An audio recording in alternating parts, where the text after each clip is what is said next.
El pueblo no tomó nunca conciencia de que no hay salvadores. Es el pueblo el que, si se hace respetar y tiene dignidad y tiene garantías constitucionales, el pueblo pone y el pueblo quita. O sea, ¿miedo a qué? Yo tengo una premisa. Hoy día conversaba con varios amigos, tanto fujimoristas, que conozco, que no dejan de ser mis amigos porque son fujimoristas, y también conversaba con otros amigos que son, que quieren el cambio, que detestan al fujimorismo. Y yo no me peleo con ellos, respeto sus posiciones, porque pienso que la democracia es el respeto al otro, y yo tengo esa formación democrática. Yo no soy totalitario, no soy fascista, no soy de los que dice vamos a erradicar y matar, porque eso ya lo dijo los nazis, eso ya lo dijo Mussolini, eso ya lo dijo Stalin, vamos a matar a nuestros enemigos. Y aquí los medios de comunicación han creado una guerra entre peruanos. Esto parece la guerra con Chile, o no vaya a ser ya que Chile es el dueño del Perú y que Chile ha organizado estas elecciones para que los peruanos nos matemos entre nosotros, mientras ellos cabalgan hacia Palacio de Gobierno. Piensen ustedes, para eso Dios nos dio el cerebro, para pensar. No solamente para vivir, comiendo, bebiendo, chupando, preocupado de que suba la cerveza. No, no se trata de eso. Se trata de crear un sentimiento crítico en la población. Así como tú decides casarte o tener hijos, tener una mujer y tener una familia, el Perú es tu familia. Y yo siempre pienso así. Que la gente obtusa no entienda las explicaciones o no quiere entenderlas, ese es otro problema. Aló, ¿me escuchas? Ahora Ricardo. sí, Ramón, te escucho perfectamente. ¿Cómo estás? Buenas noches a toda tu teleaudiencia. ¿Escuchaste mi introducción? Sí, me pareció interesante. Y acá Okay. pues para conversar la coyuntura, ¿no? Creo Son que es lo 3 importante escenarios. Son escenarios posibles después del 6. Quiero tu análisis, por favor. ¿Cuáles serían los escenarios? Fíjate, te voy a hablar no como opinólogo, sino como un profesor de teoría política, ¿no? Correcto. Porque analizamos, digamos, escenarios sobre variables políticas, económicas, sociales. ¿Ya? No, es probable, de acuerdo a la estadística, digamos, que hay, que el señor Pedro Castillo gane las elecciones. Salvo que por ahí, digamos, como se ha señalado, se monte, o el fraude, hay un fraude que está en marcha, que depende de la conducta que asuma Perú Libre, Cerrón y Pedro Castillo. Si ellos no hacen nada, el fraude se va posiblemente a consumar, y por un estrecho margen, digamos, Keiko puede ser proclamada como presidenta. Pero la tendencia es que Castillo sea elegido presidente. Si es elegido presidente, a él se le abre dos escenarios. El primero es para lo que para mí sería un error, ¿no? Continuar, digamos, con la incertidumbre, con el riesgo, con un país convulsionado, que significaría tener 2 años más o menos de zozobra en el país. Y esto empezaría pues con un conflicto político, ¿no? Por la Asamblea Constituyente. ¿Qué significaría qué cosa? La posibilidad de que Castillo presente un proyecto de ley, el Congreso se lo rechace, y de ahí empieza toda una serie de acusaciones mutuas entre el Congreso y Castillo. Como Castillo no tiene mayoría en el Congreso, la mayoría lo tiene en estos momentos la Fuerza Popular con las otras fuerzas de derecha, es casi seguro, digamos, que ese bloque de derecha no le va a dejar gobernar porque Castillo necesita leyes. ¿Leyes para qué? Para que pueda hacer lo que ha señalado en su plan de gobierno. Fundamentalmente redistribución del ingreso, ¿no? Hacer lo que él ha señalado, la transferencia del 10% del PBI de la educación y otras políticas sociales y públicas. Ese escenario es distinto a lo que pasó en Venezuela con Chávez. Chávez tenía la mayoría en el Congreso y por eso que pudo cambiar la Constitución. El escenario de Venezuela con el Perú es totalmente distinto. Y es distinto también el escenario que hubo en Bolivia y que hubo en Chile hace un mes. Por eso se equivocan aquellos que piensan, que dicen que si gana Castillo, si viene el cataclismo, que el comunismo no. La fuerza de derecha tienen control de, por decirte, la mitad del poder en el Perú. Y es un conflicto, es un impasse que tiene que resolverse. Ahora, eso se resuelve de dos maneras, ¿no? Algunos ya están proclamando, digamos, yo he escuchado en televisión un golpe de Estado, ¿no? Están llamando al jefe del Comando Conjunto para que se pronuncie sobre este tema, ¿no? Que se oponga, digamos, a lo que ellos consideran la oleada comunista y la posible llegada de Castillo. Porque la Fuerza O sea, Armada no podría tener como jefe supremo a un, ellos dicen, ¿no? A un personaje vinculado al terrorismo, al Movadef. a ver, Sí, escucho. perdóname que te interrumpa. Escenario número uno, que Castillo gane y no pueda gobernar y que la Fuerza Armada esté presente como un golpe al supuesto comunismo que va a promover Castillo. Ese es el escenario número uno. Así es. Explícame Eso es lo que ahora.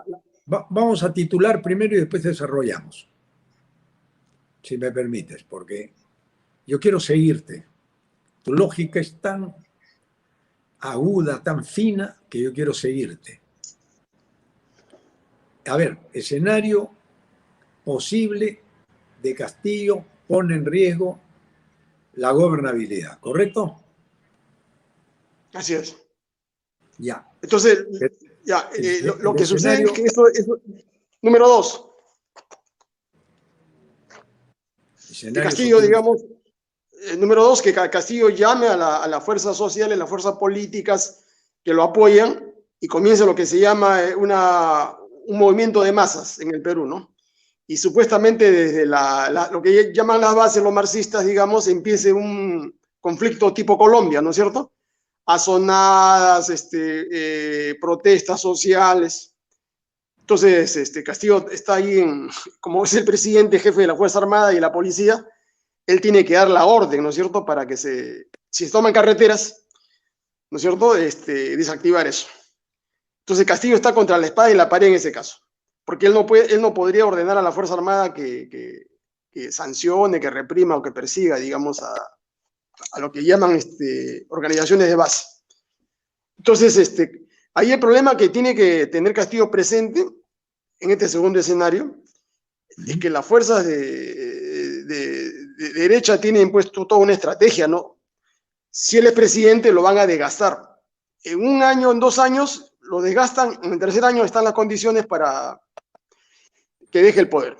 Puede dejarlo de muchas maneras, ¿no? Pueden presionar su renuncia, pueden pedir la vacancia, o ulteriormente pueden hasta declarar, digamos, la ingobernabilidad del país. Y hacen una estrategia tipo Guaidó, una presidencia paralela, con algún personaje que crea que puede salvar al país del comunismo. Entonces, en estos dos escenarios, el problema que tiene Castillo es que él tiene que tomar una decisión. Para mí, la decisión más adecuada es calmar las aguas, sembrar lo que se llama estabilidad en el Perú. Detener la inestabilidad, el riesgo, la zozobra, porque en estos momentos han comenzado ya con el pánico financiero. Más o menos han salido del Perú en estos últimos 30 días cerca de 8.000 millones de dólares. Y han comenzado, por eso que el dólar está subiendo, ¿no? Han comenzado, digamos, con esa estrategia de la asfixia económica. Y esto va a continuar hasta el día de la elección. Después de la elección, posiblemente si gana Castillo, va a seguir la salida de capitales fuera del Perú. Entonces Castillo, si es inteligente, tiene que nombrar un gabinete que dé confianza al país, que dé confianza a los empresarios, que acá no va a haber comunismo, que acá no va a haber políticas de estatizaciones sobre todo. Es muy simple, porque tampoco lo podría hacer. Como el modelo que existe en el Perú, digamos, es un modelo de economía de mercado salvaje, para él poder intervenir la economía, tendría que pedir una ley del Congreso. El Congreso lo tendría que autorizar. Por ejemplo, si él quisiera estatizar alguna minera, si quisiera estatizar Telefónica, tendría que haber una ley previa del Congreso. Él podría presentar el proyecto de ley al Congreso, el Congreso se lo va a rechazar, porque no tienen los votos. Entonces Eso está está amarrado de descartado. manos. Ya. Por eso te digo que eso del comunismo, la estatización es mentira, eso es imposible en este escenario. Podrán usarlo como un psicosocial, pero eso no va a suceder. ¿Ya? Lo que va a suceder si Castillo gobierna es que le van a quebrar las piernas, ¿ya? Le van a romper los ligamentos. Eso lo va a hacer la derecha a través de diferentes mecanismos, ¿no? Y para eso su ariete fundamental son el poder mediático. El Grupo del Comercio, todos los canales de televisión que se han alineado, tienen dinero de la CONFIEC, tienen dinero de las grandes corporaciones, tienen dinero de la banca internacional. O sea, en eso ellos tienen oxígeno, la derecha. Castillo no tiene. ¿Por qué? Fíjate, en política hay un axioma, ¿no? Todo el que tiene el poder se desgasta rápidamente en el primer año. En el primer año se queda sin oxígeno si es que no toma las medidas adecuadas. ¿Para qué?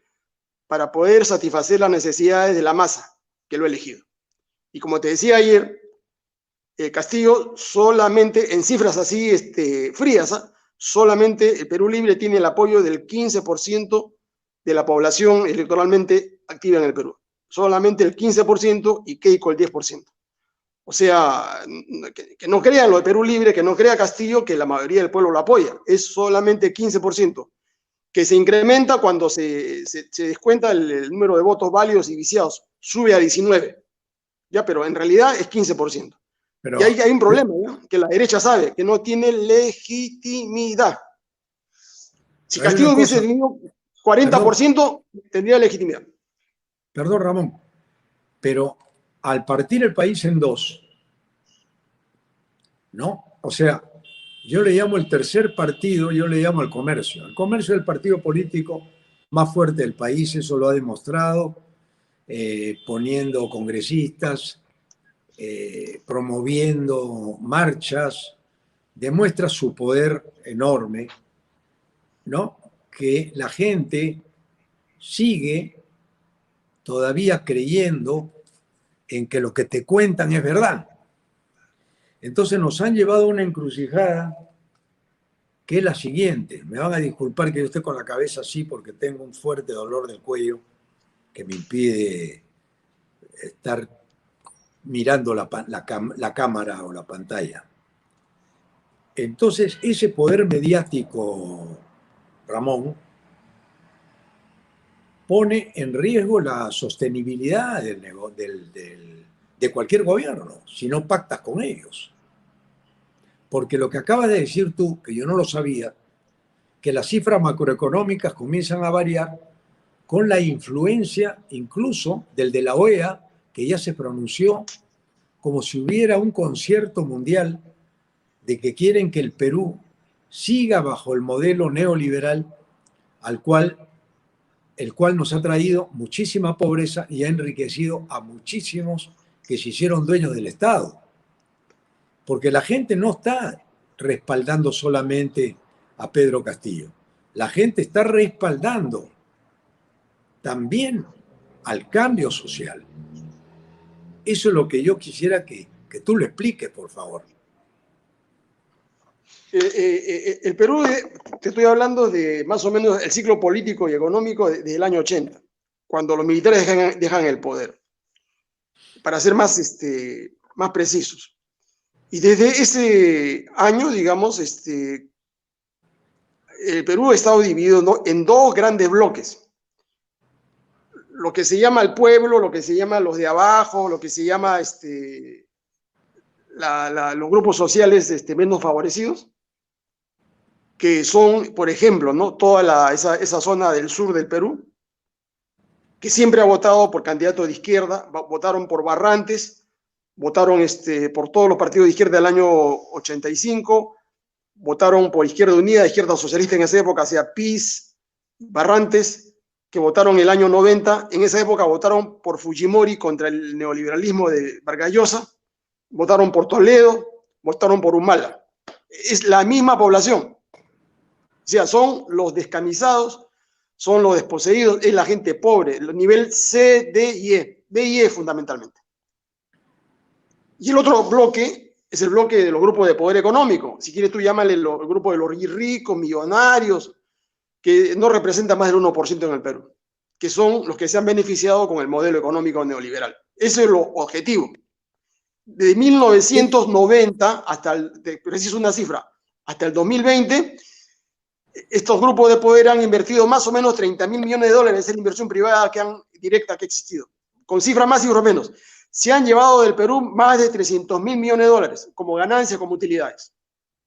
Eso explica por qué el Perú ha crecido económicamente. Claro que sí, ha crecido, pero no ha existido distribución de la riqueza. O sea, se han enriquecido las grandes empresas, ¿ya? Y eso, ¿cómo lo ves tú? En el nivel del PBI, ¿ya? Tenemos 220.000 millones de dólares, en el año 90 teníamos más o menos 50.000 millones de dólares, o sea, el PBI ha crecido 4 veces.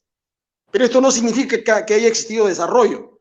Lo que ha habido es un crecimiento cuantitativo de la producción, ¿ya?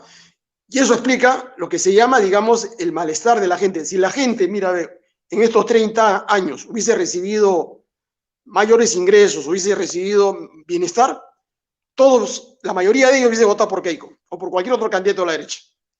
Pero han votado pues por la acción más radical. ¿Por qué? Porque es un voto de protesta, es un voto de rechazo al sistema actual, a la situación de pobreza, de miseria. No es un voto al comunismo, no es un voto a Perú libre, es un voto de descontento. Ya es un voto porque están contra el sistema que estos 30 años los ha, digamos, empobrecido cada vez más. Correcto. Entonces, tenemos a una población que quiere sostener, a ver,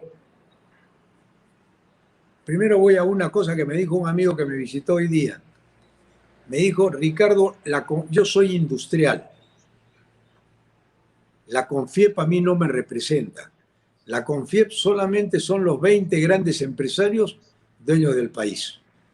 Fundamentalmente mineros y fundamentalmente empresarios monopólicos. A mí la CONFIEP no me representa. Me decía este industrial, un industrial pujante que ha trabajado vendiendo insumos a la minería y que conoce todo el país y todos los yacimientos mineros del país. Me decía este industrial peruano. Y ahora me encargo de importar y bueno. Pero me decía lo que te acabo de comentar. Yo soy industrial y quiero un cambio. También quería un cambio el industrial. Y yo le dije, y el comunismo, me dijo, yo trabajé en todas mis épocas con todos los gobiernos y el que trabaja no le tiene miedo a ningún cambio de timón. Entonces, mi pregunta es la siguiente. ¿Cómo pudieron partir el país en dos si hay un 70% en el medio que no es comunista ni tampoco votaría por Fujimori jamás? ¿Cómo a ese 70% que las encuestas le llaman voto disponible? Ayer escuché a un experto en encuestas que ha sacado una carta debajo de la manga que dice que hay un voto que se llama voto disponible, que es el 25% de la población, y otro voto que tiene otro nombrecito por ahí, volátil es el otro, que es 15%, 10%. O sea que el volátil es 10 y el disponible es 25. ¿Qué ocurre? Si ninguno de los dos logra lo que establece la Constitución para consolidar un gobierno, ¿qué ocurre? Pregunto. Fíjate, lo de tu amigo. La CONFIEP más o menos es el 0.1% de los grupos de poder económico acá. Pero ellos producen más o menos el 60% de la riqueza. ¿Ya? Y el otro 0.9% de los empresarios medianos, pequeños, que es una cantidad bastante importante, solamente producen el 40%. Y la economía está en manos del grupo de poder que engloba, digamos, la CONFIEP, que es un holding, que es un sindicato de propietarios, de patrones, de grandes empresarios. O sea, la gran empresa es la que domina a la mediana y pequeña empresa en el Perú. ¿Por qué? Porque eso es lo que se llama en economía, son los términos en los cuales se articula, digamos, una economía, digamos, del tipo del Perú, ¿no? Y a su vez, los grandes empresarios de la CONFIET están asociados con las grandes transnacionales que tienen su sede en Estados Unidos, en Europa y en China. Entonces, el asunto está claro. ¿Cuál es el problema acá? ¿Por qué la CONFIET, ¿no? Y los grupos mediáticos, ¿qué cosa es lo que están discutiendo? Mira, yo he escuchado, dice que está en peligro la democracia, la libertad está en peligro, ¿no? Todos los días con ese cuento. No, lo que acá está en disputa, y no es solamente desde ahora, hace 30 años, es la lucha por el poder de estos dos grandes bloques, ¿no? Son negocios, ¿no? Son ganancias de las grandes corporaciones, ¿no? Es la sobrevivencia del Grupo del Comercio, del canal 4, de todos los canales de televisión. Todos los grandes privilegios que han tenido durante los últimos 30 años con Fujimori. Es un botín de 185 mil millones de soles, que es el presupuesto de la República. ¿Quién se va a beneficiar con ese botín? ¿No? Y de eso pues han vivido, digamos, estos grupos mediáticos, ¿no? Y yo te auguro, ¿no? Si gana Castillo, evidentemente él tiene que cumplir con su palabra, no le va a dar publicidad a esos grupos que lo han estado estigmatizando, terruqueando estos últimos 2 meses. Y el comercio y todos los canales de televisión entran a una quiebra técnica, sin necesidad de que mueva un solo dedo Castillo, ni Perú Libre, porque financieramente esos medios son inviables y no tienen financiación del Estado, viven del Estado. ¿Ya? Por eso es que ellos a todas luces saben que su supervivencia depende, ¿no? De que Keiko sea elegida. Si Keiko es elegida, tienen ellos caja por 5 años más, tienen oxígeno. Si Castillo, digamos, no, eso es fundamental, a pesar de que digan que ellos que tienen otros ingresos de empresas privadas, no. El Estado contante y sonante es el que te paga la planilla en esos medios. Entonces, es evidente, pues, ¿no? La lucha por el poder, Castillo no les va a dar lo que ellos quieren, salvo que se produzca el abrazo del oso, ¿no? Aunque yo lo creo un poco difícil, conociendo la trayectoria de Castillo y de Cerrón, y después de toda esta campaña, sería un absurdo, ¿no? Que ellos caigan, digamos, en los brazos de ellos. Pero tendrán una política mucho más neutral, la publicidad irá a todos los medios de provincias, todos tendrán acceso a la publicidad, y los grandes perdedores van a ser ellos. En el fondo es eso, y también la renta minera, ¿no? Las utilidades, los grandes negocios de la deuda externa, la exportación de las utilidades al exterior. Es mucha plata, lo que se está acá peleando no es la democracia ni la libertad, se está peleando dinero contante y sonante. Cochino dinero. Qué triste hoy, qué triste. No, ese es en el fondo, es acá, mira, es acá, es en Colombia, es en Ecuador, en Chile, en todos los lugares de Occidente. ¿Ya? Porque ese es el modelo, pues. Eso ya lo dijo Smith. Hay una cita famosa de Smith. Dice, no es la caridad ni la filantropía del dueño de una panadería la que lo mueve, digamos, a darte el pan todos los días. Lo que lo mueve a él es su interés, es su lucro, es su ganancia. ¿Ya? Esa es la lógica del modelo económico. Así está escrito, así se originó. Y si el empresario no gana, si el empresario no lucra, sencillamente desaparece el mercado. O sea, ellos, en fin de cuentas... Una pregunta, Ramón. El pequeño empresario, como el ambulante que es el mini empresario, ya nos están viendo 3.300 personas en este momento, el mini empresario también tiene que tener lucro, tiene que tener renta, porque ese es su margen de ganancia. Lo malo es cuando el margen de ganancia, no solamente es grande, sino que el Estado te da la plata y te da los insumos y te da las leyes y te da el terreno para que tú ganes 100 y el Estado gane 10. Porque el Estado te apoya con todo, con préstamos de COFIDE, te entrega la concesión a 40 años, te financia las pérdidas. Si un banco cae en desgracia, viene el rescate de los bancos, eso es lo que hemos visto en el sistema neoliberal. Se rescata al grande y se le ahoga al chico, digamos, ¿no es cierto? Entonces, ante esa situación, ¿cómo se podría mover un nuevo gobierno? Porque lo que tú estás diciendo, yo la veo verde, de que la gente, que, digamos, dé su brazo a torcer cuando el miedo, pareciera que la campaña del miedo ha pegado mucho, o no ha pegado la campaña del miedo. Yo estoy Claro que ha preocupado por pegado la en un campaña. sector. ¿Ah? Claro que sí ha pegado en un sector, ¿no es cierto? En Pero un no en sector. toda la... Mira, ve, lo que tiene que hacer Castillo inteligentemente es acá abrir juego. ¿Ya? Mover la pelota, digamos, y trazar una línea ahí. Él tiene que salir a declarar, ¿no? Apoyo total a la microempresa, al pequeño empresario, incluso hasta al mediano empresario. ¿Ya? Si hace ese juego, sería fabuloso porque los pequeños empresarios no tienen pues la categoría, no tienen la ganancia que tienen estas grandes corporaciones. Te estoy diciendo que las corporaciones grandes acá tienen el 60% de la producción de la riqueza, acumulan.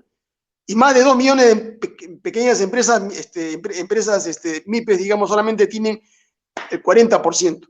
Es abismal la diferencia. Entonces, la política económica de Castillo tiene que ser pro micro y mediana empresa. Y no debe atacar a la gran empresa. ¿Por qué? Porque tiene que jugar inteligentemente, a aplicar las reglas de la competencia, la regla del mercado. ¿Por qué te digo? La ganancia, mucha de la ganancia de la gran empresa se debe porque ellos no hacen la competencia leal que señalan los neoliberales, no los liberales, ¿no? Sino ellos succionan al Estado, hacen concursos fraudulentos. Por ejemplo, uno de los casos que se ha denunciado es el caso hay otro club editorial, Club de las Imprentas, ¿no? Donde el Comercio, Navarrete, el Grupo Amauta, Quebecor y todo un grupo de empresas editoras han defraudado al Estado por más de 655 millones de soles en contratos amarrados, licitados, como lo han hecho con el Grupo de la Construcción. O sea, ese modelo se ha copiado en todos los sectores económicos del Perú. Nos amarramos 10 grandes empresarios, amarramos las tarifas, nos presentamos hoy día a ti, mañana a mí, pasado a fulano. Eso no es competencia, eso es cartelización de la economía. Y es por ese motivo que hay mucha diferencia entre la ganancia de un pequeño empresario y la ganancia de un empresario, un gran empresario, ¿no? El pequeño empresario sí compite lealmente, sale al mercado, por ejemplo en Gamarra, hacen el problema de la productividad, ¿no? Bajas tus costos, vendes más, produces con menores costos, tienes capacidad de ofertar mucho más productos. Ahí no interviene el Estado. Eso se llama competencia perfecta. Pero en la construcción, en los grandes asuntos corporativos, por ejemplo, en lo del tren eléctrico, son contratos fraudulentos donde la gran empresa obtiene sus superutilidades, superganancias, sobre la base de saquear el Estado, sacar el presupuesto público, que es el impuesto que pagamos nosotros, ¿no? Ahí no hay libre competencia, ahí no hay economía de mercado. Ahora, vamos a ponernos también en que la campaña del miedo recrudezca en estos últimos 10 días ya de una manera brutal, ya las muertes de ayer, mañana el dólar se dispara, pasado las inversiones anuncian que se van, las calificadoras de riesgo dicen que el Perú ya entró en trompo y la gente se la cree. Entonces, de alguna manera, el juego sucio, que ya está aceptado como juego limpio, o sea, nosotros hemos lavado con detergente el juego sucio. O sea, el juego sucio lo aceptamos como juego limpio. O sea, el autogol es válido, ¿no? Pegarle al rival y romperle la pierna es válido, siempre y cuando el equipo en el cual ellos juegan se les permita todas las licencias para destrozar al rival. Sin embargo, el rival, ¿qué armas tiene para ganar la elección?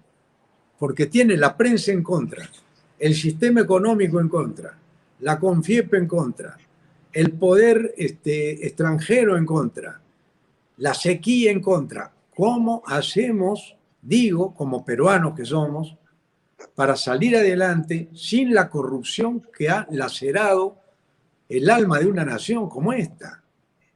¿Qué nos queda? El cambio nos queda, pienso yo, pero el cambio que ha organizado el mismo poder mediático es ponernos entre la espada y la pared. Muerte súbita o muerte lenta. La gente, cuando le dice que está enfermo, la gente dice, bueno, si estoy enfermo quiero vivir un año más.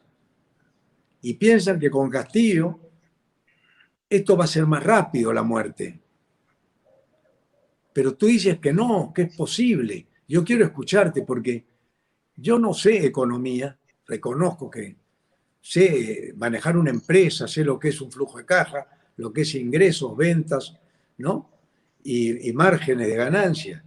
Y sobre, y sobre ganancias también cuando hay una situación de bonanza, como la construcción en los últimos años, ¿no?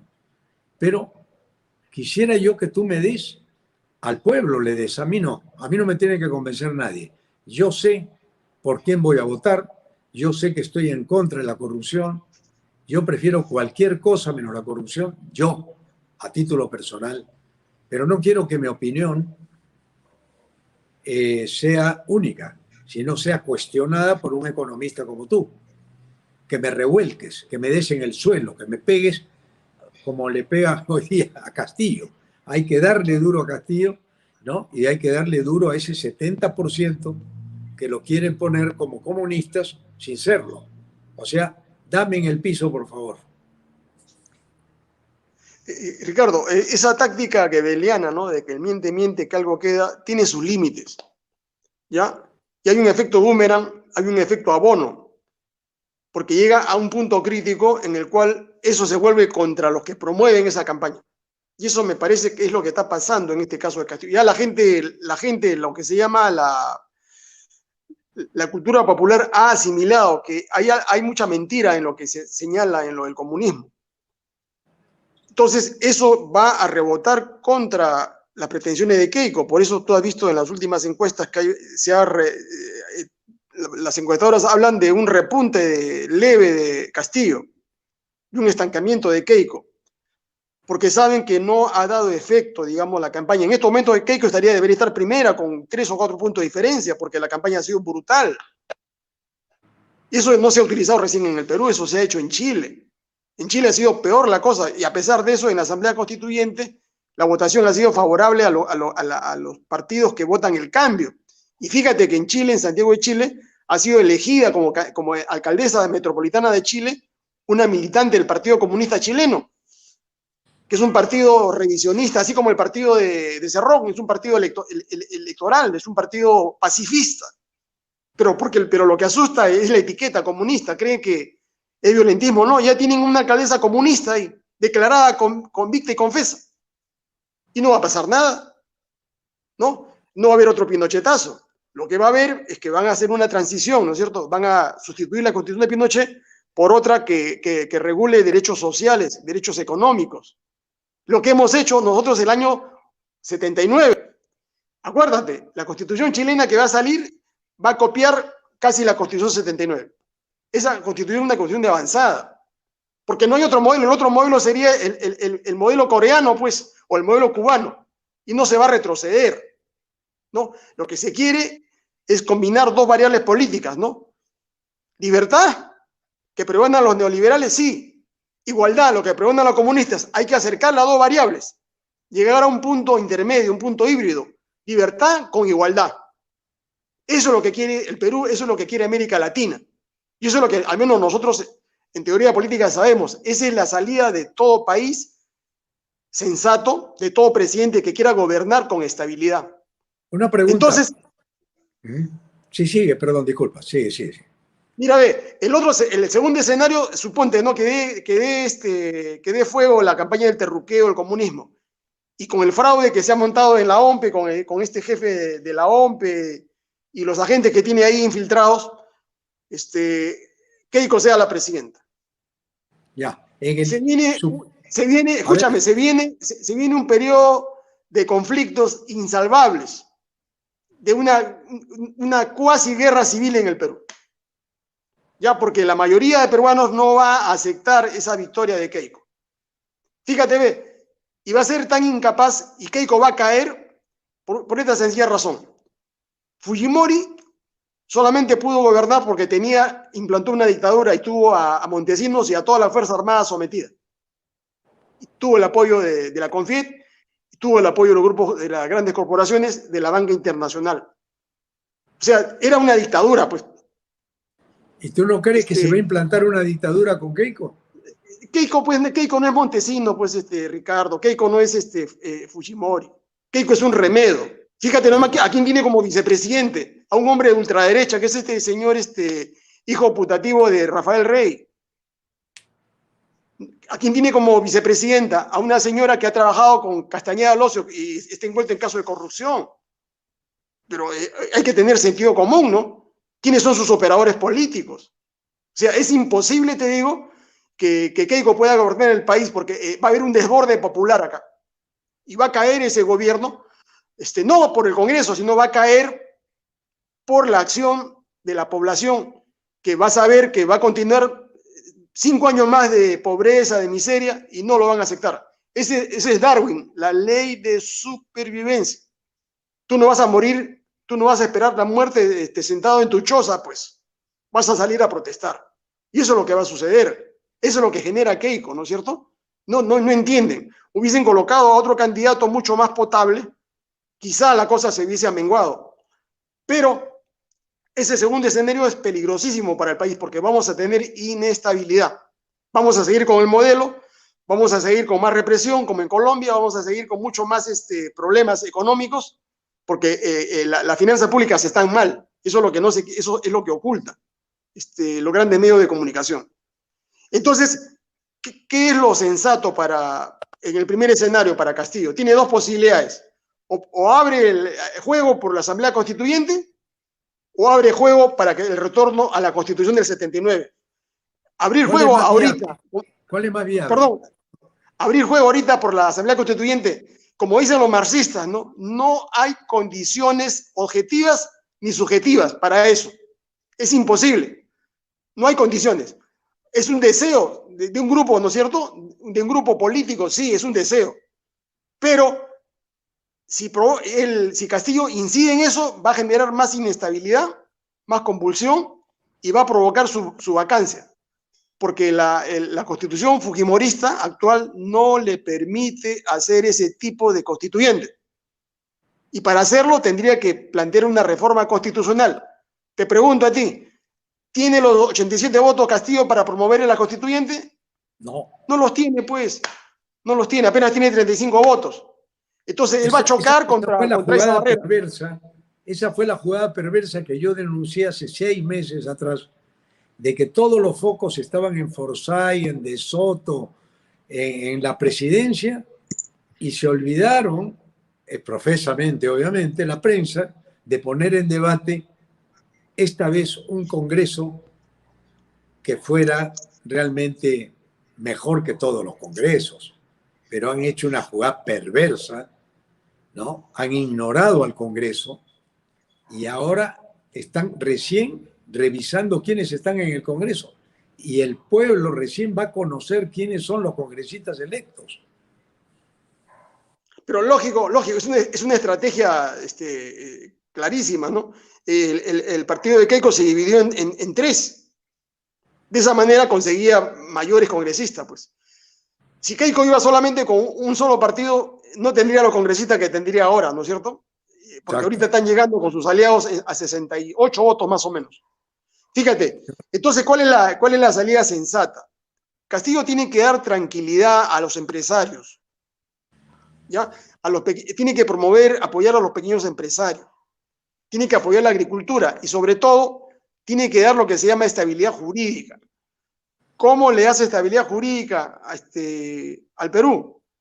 Restituye la Constitución del 79 y automáticamente anulas el modelo económico neoliberal, anulas los contratos de ley, anulas la intromisión de los poderes extraños en el Perú y vuelves a una economía plural, una economía social de mercado donde convive la empresa privada, la empresa pública y la empresa comunitaria. Esa es la salida. Después de restaurar esa constitución de 79, ya Castillo, dándole estabilidad, el primer año es decisivo, ¿eh? Los primeros 180 días, los 6 meses son decisivos. Le da estabilidad, entonces él puede pensar dentro de 6 meses en ver la posibilidad de hacer una asamblea constituyente. ¿Para qué? Para actualizar la constitución, para introducir las reformas que se quieran hacer, que son muy pocas.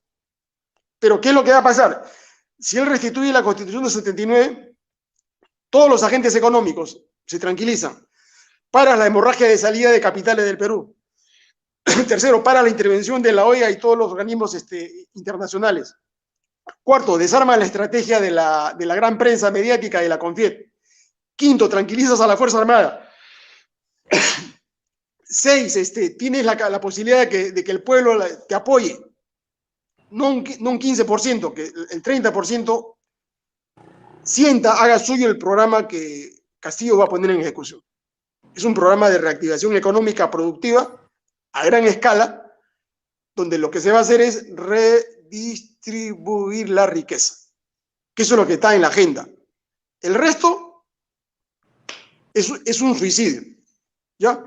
Y te digo, y de esa manera deja sin efecto todos estos cuentos de que van a venir los venezolanos, los sirios, no van a venir la FARC, el Movadef es un grupo en extinción de Sendero Luminoso, que tiene 2 o 3 congresistas de 35, que han llegado ahí. ¿Por qué? Porque se colaron, porque como Castillo viene de un frente magisterial, esta gente activó, digamos, en provincias, pero no representa un peligro en estos momentos. Sendero Luminoso fue derrotado cuando cayó Abimael en el año 92.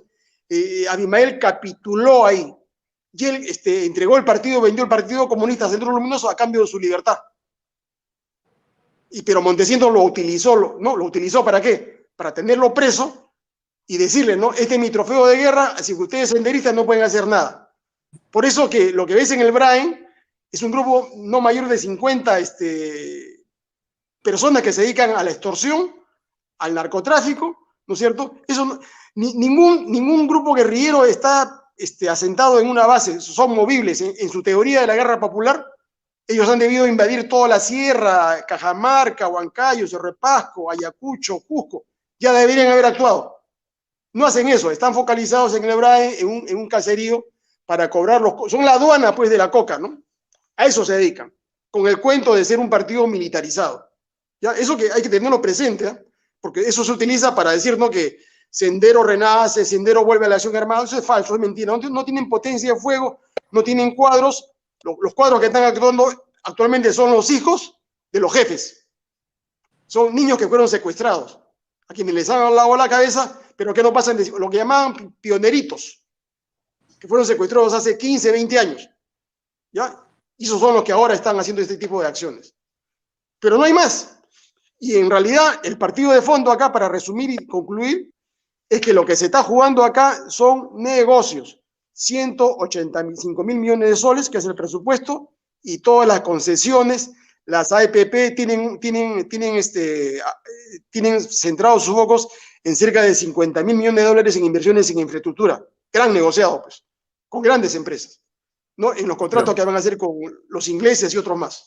Mira, Ramón, yo soy un entusiasta y tengo una esperanza de que algún día el Perú, mis hijos, o tal vez los hijos de mis hijos, tengan una patria propia, una patria de la cual nos podamos sentir orgullosos de que la miseria y la pobreza ha sido erradicada definitiva y para siempre.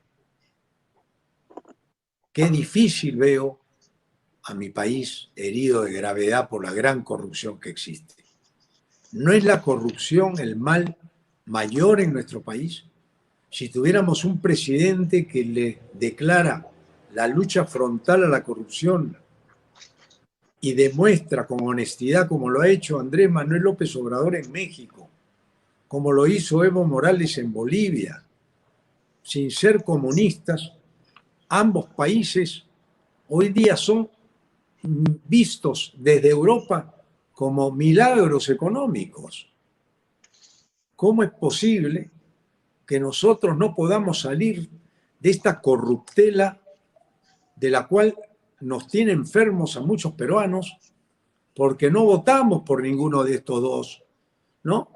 Porque al maestro Castillo no lo conocíamos, era verdad, no tenía marketing, no había estado en la escena política, ¿no? Pero el destino lo ha puesto allí. Porque si hubiera puesto a Verónica Mendoza versus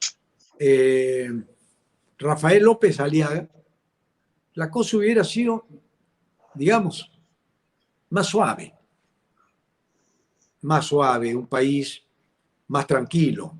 A mí lo que me duele es que esto lo organizaron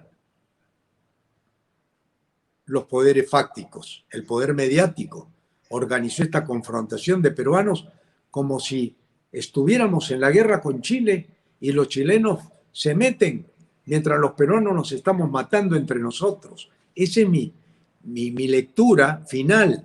Ya no hablo de modelo, no hablo de quién es quién, hablo de que los peruanos estamos unos en contra de otros, mientras los grupos extranjeros que tienen la riqueza del Perú se están riendo a carcajadas diciendo ojalá sigan peleando, porque así nadie se va a atrever a tocarnos. Y el drama del Perú, en mi opinión, es que siendo el peruano el dueño de la propiedad, hoy día está en manos del inquilino que te alquila tu casa. Tú cuando tienes una propiedad, el dueño pone el precio, pero ahora el inquilino nos ha dicho, nosotros somos los inquilinos y de aquí no nos vamos, porque además no vamos a permitir que nadie más venga a reemplazarnos.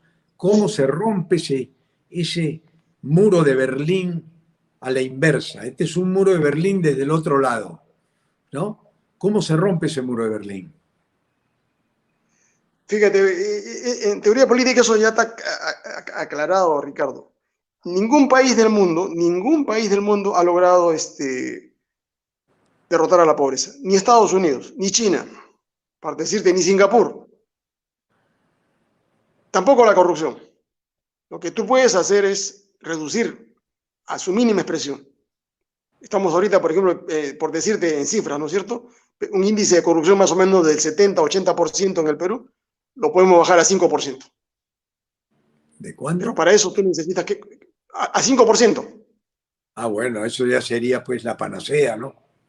Por eso te digo, pero no puedes eliminar toda la corrupción y tampoco la pobreza. No. Sí. No se puede eliminar todas las enfermedades, pero por lo menos eliminemos las más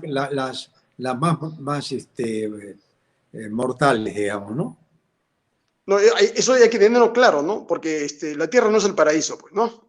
Solamente en una sociedad de santos, ¿no es cierto? No habría robos, no habría peculados, no habría nada de eso. Pero hay toda una explicación que no te la puedo hacer ahora. Pero mira, digamos, se puede reducir la corrupción. Así es, se puede reducir, pues te decía, en Perú más o menos el indicador, más o menos tenemos 70% de corrupción, bajarlo al 5, al 10%. Bueno, fíjate que es bastante. Maravilloso. Así es, ¿ya? Igual la pobreza, ahorita estábamos en 50, bajamos a 25 y ahora estamos en 38. Con un buen gobierno la pobreza lo puedes bajar tú a 10%, ¿ya? Igual que el desempleo, ¿no? Pero, ¿qué cosa es lo importante acá? Mira, a ver, acá no se trata de voluntad política, acá se trata de decisión política. Y el decidor, el que decide en política, depende del régimen político. El Perú no es un régimen parlamentario, ¿no? Es un régimen semipresidencialista. Entonces, el que pone la agenda, cuando es un político de verdad le interesa los destinos de los peruanos, es el presidente. Entonces acá si Castillo gana, tiene para hacer un cambio así pues radical, ¿no? Sin necesidad de implantar el comunismo, de traer a los venezolanos, a los cubanos, a los bolivianos. Lo podemos hacer en el Perú. Tiene que haber una política anticorrupción, cero tolerancia, caiga quien caiga. Y tienes que barrer, te digo, tienes que barrer, tienes que purgar todo el Poder Judicial, en su mayoría. La Fiscalía, el Ministerio Público, la Junta Nacional de Justicia, para poder iniciar, digamos, una verdadera política, porque de nada, la Policía Nacional, las Fuerzas Armadas, tienes que hacer una reforma, una moralización a fondo. Uf, Y para eso necesitas tu decisión política. vamos, Ramón, te escucho. Fíjate, Ricardo, Tu apunte final. lo que tú dices de la corrupción, estamos claros en eso, ¿ya?